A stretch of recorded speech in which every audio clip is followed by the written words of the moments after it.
把一粒一粒红红的草莓铺伫草坪顶悬，放上不停珍珠，整碗粉红红色的草莓饼就做好啊！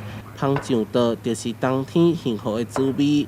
也毋过因为种种原因，毋但产量无够，价数嘛较悬。以往差不多是国历的11月初吼，阮就开始会当卖迄个草莓饼安尼。啊，今年是因为足侪原因吼，所以延误到差不多是12月初。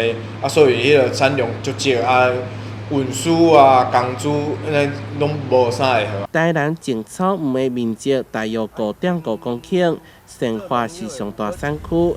以往这个时阵，草莓应该爱红光光，也毋过受到气候影响，加上病虫害问题，草莓丛歹照顾，生出来草莓大小无共款，看起来营养不良。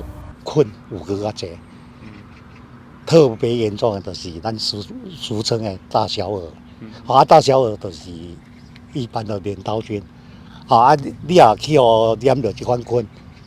咱的草莓苗，伊就大卖介顺利。今年上介无影响可能3成以上。湿热就引起这个菌压起。阮一直补材啊，补材这就是拢人工成本会增加啦。一个种歹的个乌条，来就个用好的去哩，然后伊的时间搁较慢，产量拢拖落去。秋天风太扰乱，加上天气烧热，致使草莓无法度顺利生长，收成减少3成。